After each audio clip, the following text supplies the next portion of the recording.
But I was also thinking that in certain types of cases, I think it makes a ton of sense to introduce your client early on. And Yeah. I love premises cases. I don't know Mhm. why, but I just love them. I always think they're so fascinating.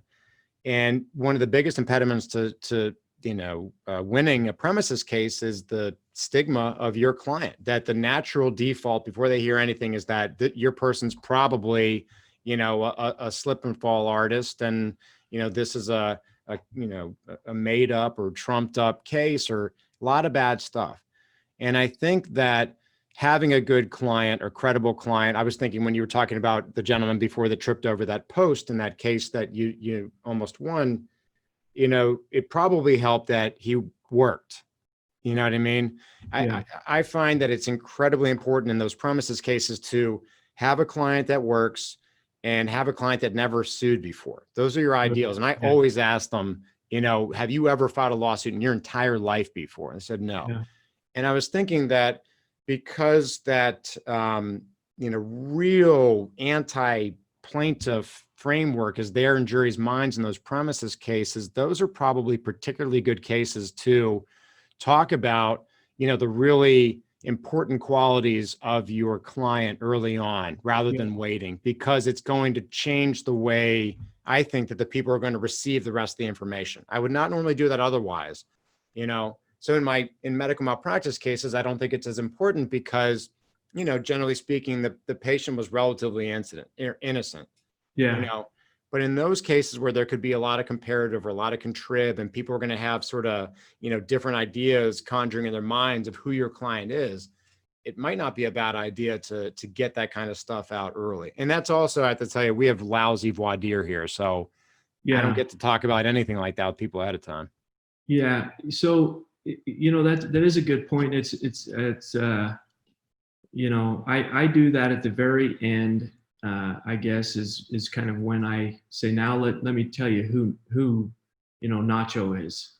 I had a case, a young man, Ignacio Mendoza, Nacho. He went by Nacho, but that's a case came to my mind. Let me tell you about Nacho, and that's where I kind of plug that in. And at that point, I'll spend some time, and I'll really develop the client. When I say, I'll spend a third of the time, the third of my presentation, I guess, would be on,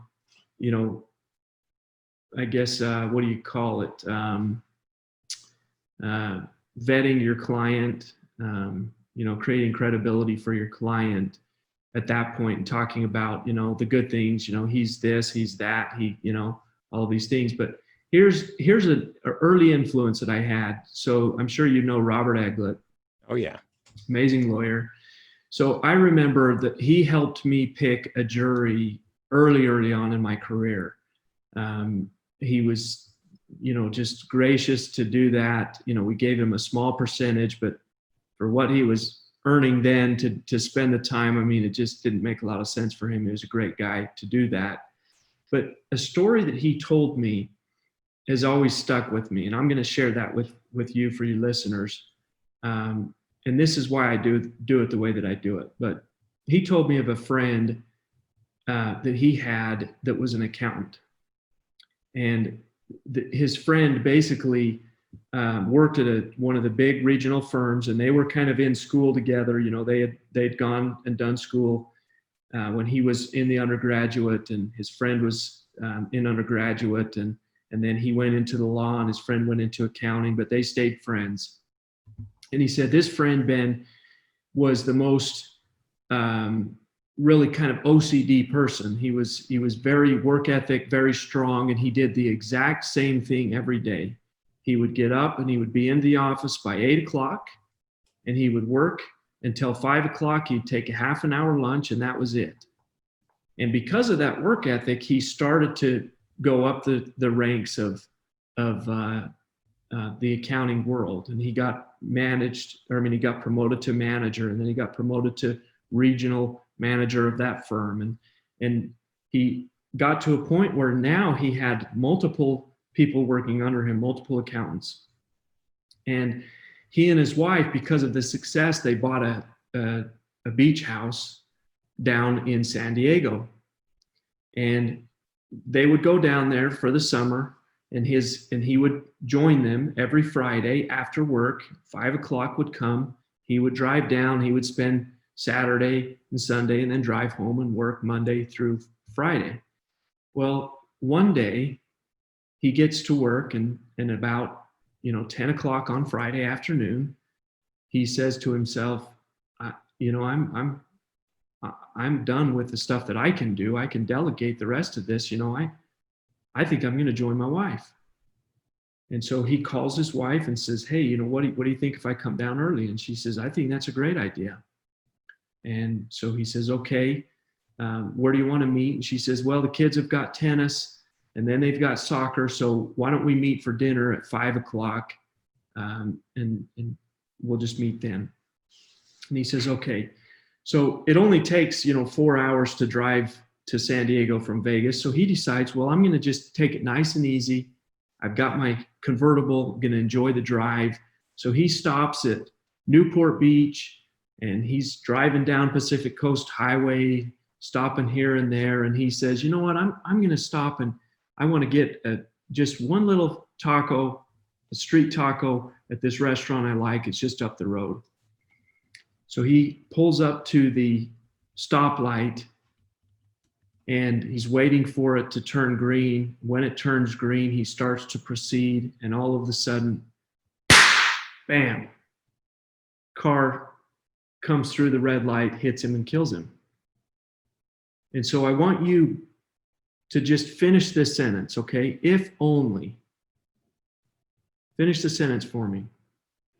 Yeah, I mean, I think most people are going to say, if only if only he hadn't done that, if only he hadn't done this or that. Yeah. So for your listeners, finish the statement, if only. And like Brendan says, the majority of you are going to say, if only he had done X, Y, and Z. But the real answer to that, as we all know, is if only the jerk hadn't run the stoplight.